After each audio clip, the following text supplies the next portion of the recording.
Curso de Formación Teológica Evangélica. Doctrinas de la Gracia. Lección 11. La regeneración espiritual. El momento decisivo. El momento decisivo para la vida del creyente es la conversión.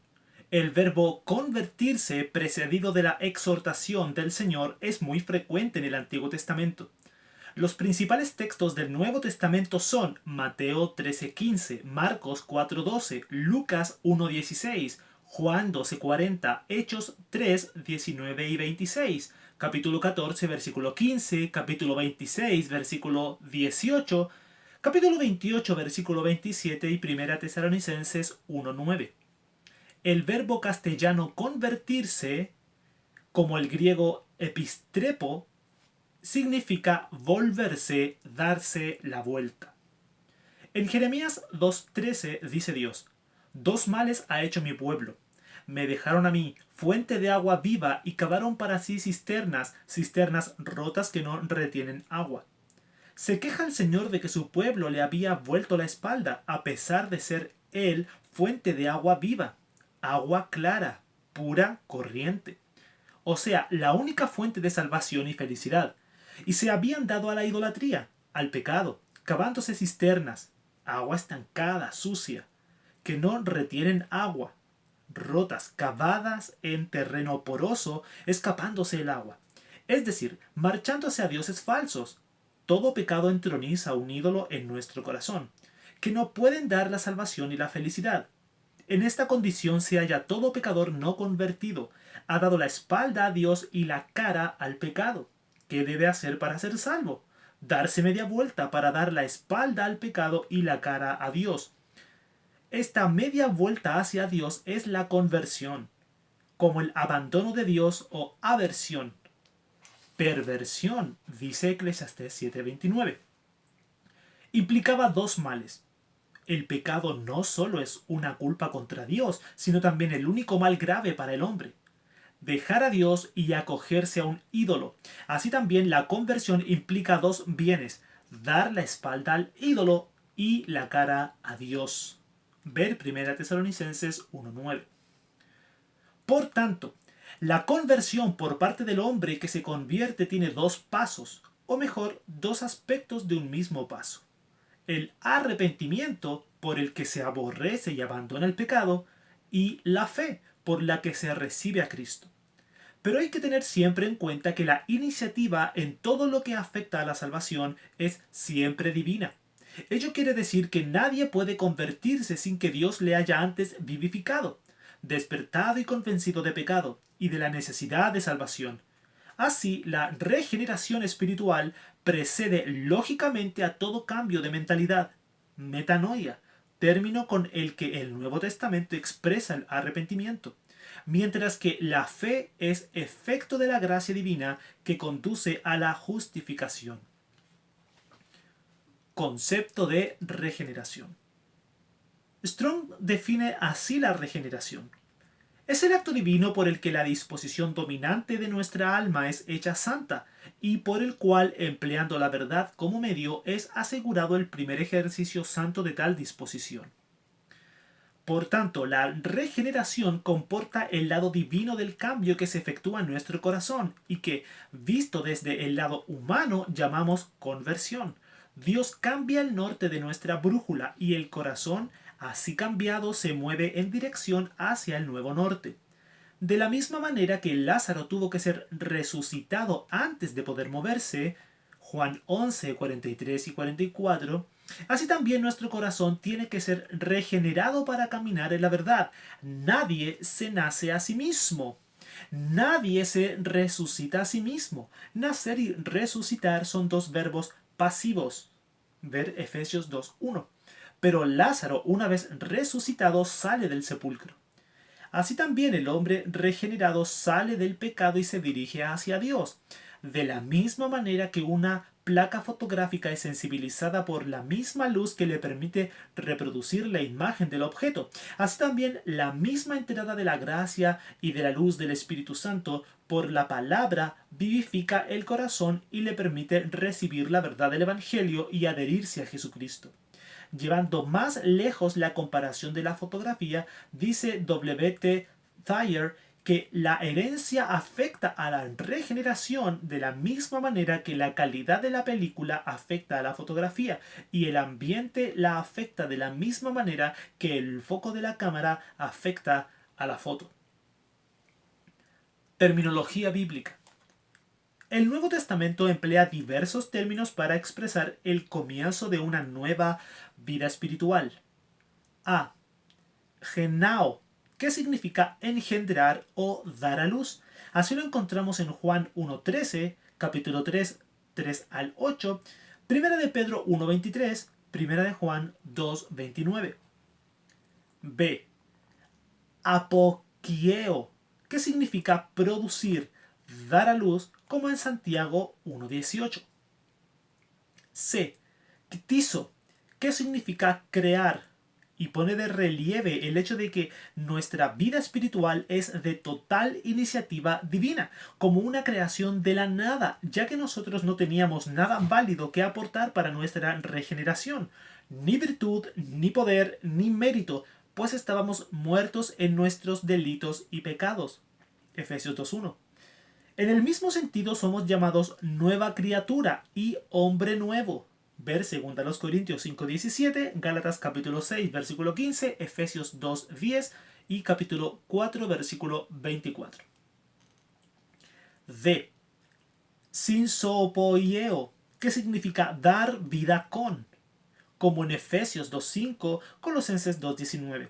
Este verbo está compuesto de sin, con zoe, vida, la vida eterna, que estaba en el verbo Juan 1.4, poieo, hacer. Examinando estos términos en los contextos en que aparecen, nos daremos cuenta de que el comienzo de la nueva vida que llamamos regeneración tiene dos momentos o aspectos. La generación o comienzo de una nueva vida dentro de nuestro ser, y el nuevo nacimiento o salida a la luz, parto de nueva vida. La generación implantada, o más bien, la generación implanta en nuestro interior el principio o semilla de la nueva vida. El nacimiento es la fecha en que la nueva vida se manifiesta operante.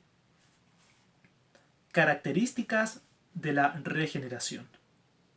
A. Es instantánea. La implantación de un nuevo principio de vida es siempre instantánea. Lo mismo pasa en nuestra vida espiritual. Aunque la providencia de Dios y la obra del Espíritu hayan estado preparando el terreno gradualmente, debe haber un instante en que la disposición radical de nuestro corazón, antes hostil a Dios y a su palabra, se cambia en favorable y amorosa bajo la influencia del Espíritu Santo.